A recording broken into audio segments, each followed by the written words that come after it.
What is up, everyone? Hope everyone is having a super chill Monday.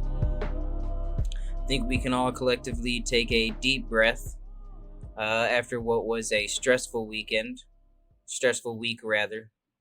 Weekend, Saturday, Saturday began kind of shaky. Saturday night, though, seemed that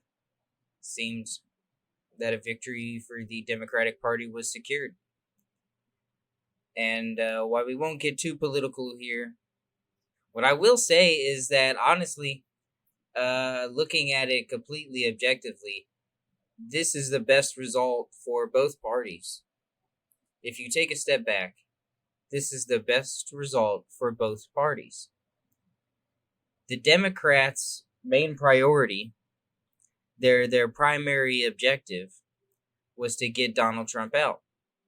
Success. Hopefully. We don't want to speak too soon. Fingers crossed. I mean, Call of Duty Black Ops 6 could kick off at any moment, but fingers crossed.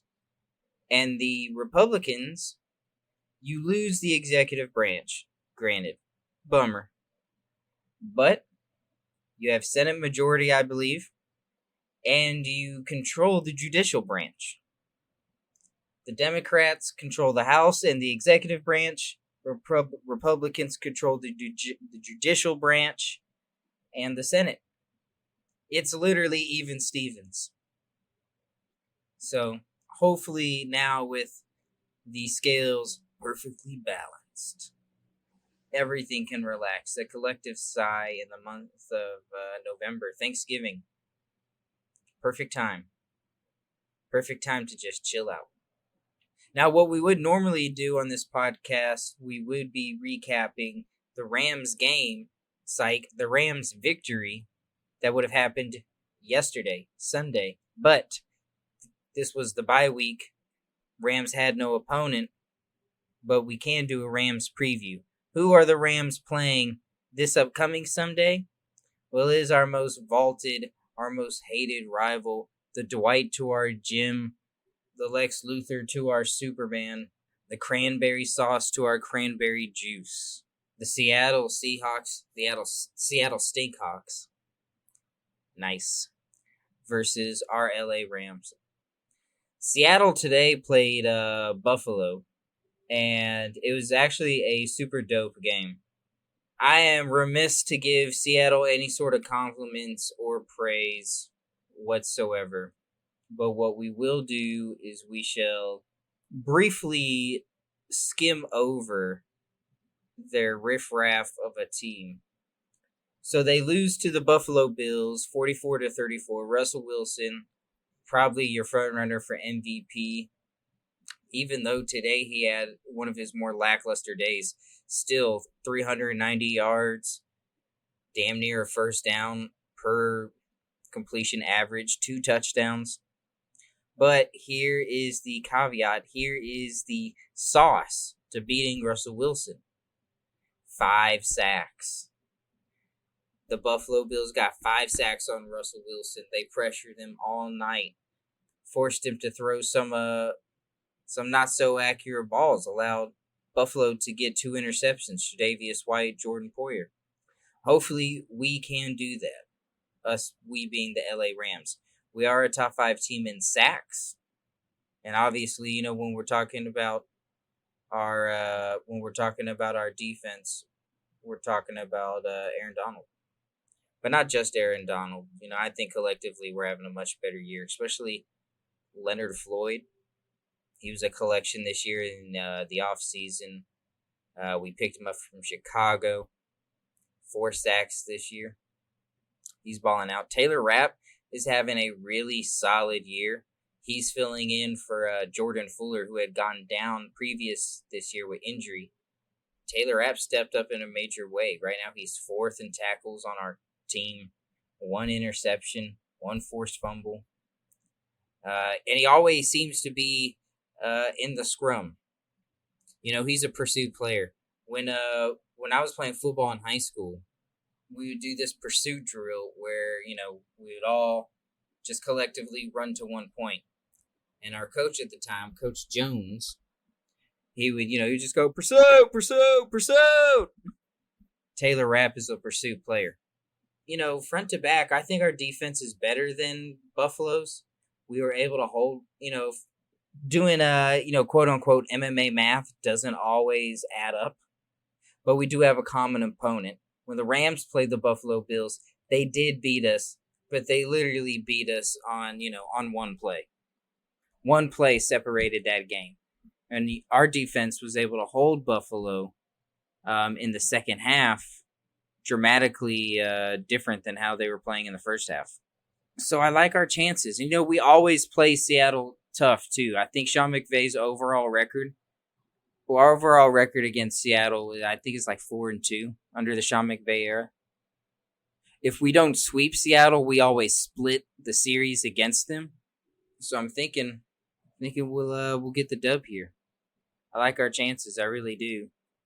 Our keys to victory: pass rush on Russell Wilson. It's hard to even pin down Russell Wilson. Like, I want to say force him to make fast reads, but he makes amazingly quick reads, and they always seem to fucking get there. DK Metcalf, seems to be like fucking Terrell Owens. It was 2K5 and NFL 2K5. Yeah, ESPN 2K5. Terrell Owens was unstoppable on that game. DK Metcalf plays a lot like Terrell Owens, but collectively, I like our back end. John Johnson III, Taylor Rapp, Troy Hill, Darius Williams, of course, Jalen Ramsey. I'm more concerned about intermediate routes over the middle, right behind our linebackers, in front of our safeties. I'm concerned that Seattle may be able to exploit that. Hopefully not. Hopefully we'll be able to collapse the pocket while also containing Russell Wilson. So he has to go upward instead of out. Upward, hopefully into Aaron Donald's arms. That's the game. And it's in Los Angeles. It's in home. I mean, there's no fans going to be there anyway, so I'm not sure, home matters, but we'll say it does. I like our Rams 28-24. That's what I like. I like our Rams 28-24 versus the Seattle Seahawks. Man, we are in a super competitive division. The NFC West is insane right now. Seattle lost today to Buffalo. Arizona lost today. Let's talk about this for a second. Arizona lost to Miami. To Tua's second official start.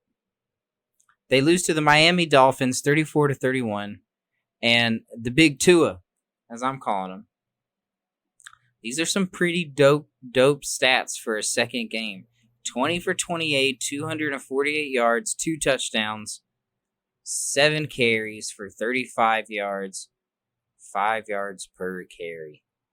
The Dolphins are balling, and their defense is super legit. Byron Jones, it's crazy. We're starting to see like an official turnover. I remember back in the 2000s, teams like the Dolphins, my Rams, the Raiders, the Browns. The Browns are having a decent year. These were like the laughingstock top 5 drafting teams every year, and now they're perennial contenders. So it's cool to see that change. Seems like the Patriots are starting to fall off. Can't be happier about that. One last thing. So I got on my browser or whatever, and you open your homepage and you just get like random news stories. So I got one and I didn't click on it, so I really don't know nothing about it. But this woman apparently had like a vagina on her neck.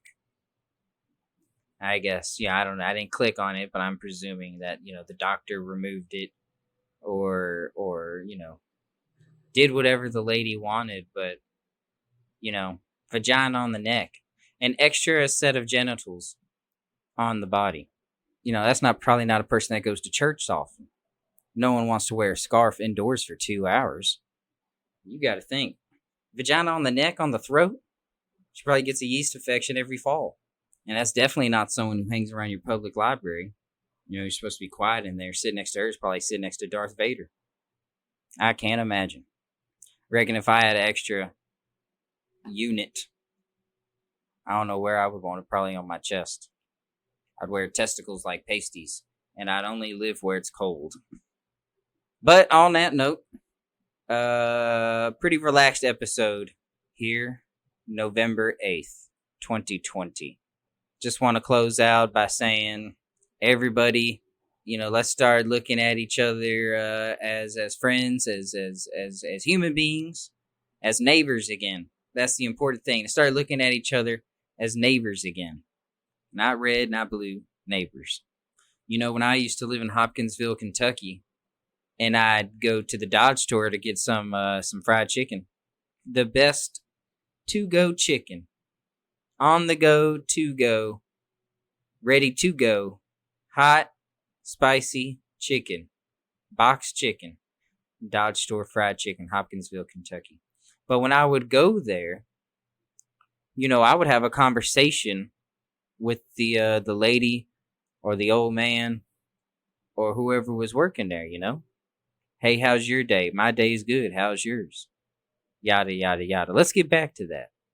We need to work on our communication skills. I noticed there's two things that each side tends to say about each other that is just absolutely incorrect.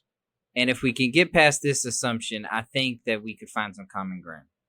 I was watching my election coverage, and I didn't watch a lot. But I watched some, and in the coverage I did watch, and in just news in general, when they tend to refer to the Republican base, they tend to say uneducated, yada, yada, yada, whites, whatever. Honestly, it tends to be whites, but uneducated. Now, let's be clear. What they're attempting to say is you have no post-secondary education. You're a non-college grad. But when you say you're uneducated, when you tell someone you're uneducated, the implication is that you have no formal education. And of course, if you have a high school diploma or a GED, then you have a formal education. So what I'm saying is that the language needs to match the intent. And on the flip side, Republicans often like to talk about how the left is entitled. All they care about is entitlements. And they, you can't toss around that word without understanding that the mass populace of the Democratic base is some of the most disenfranchised people in the country. So 2 words there, uneducated and entitled. Substitute those 2 words for something better. I don't know what those 2 better words are. I'm just a film student. Smokes doobs. Chills out. Eats goldfish. Reads news stories. Or actually does not read news stories about women with vaginas on their necks. But just passes right by it. I digress. Starting a rant. Anywho, bi-week fever getting to me, so it's time to go on and get out. As always, stay safe, stay smart, God bless, and I will catch you guys next week. Arrivederci.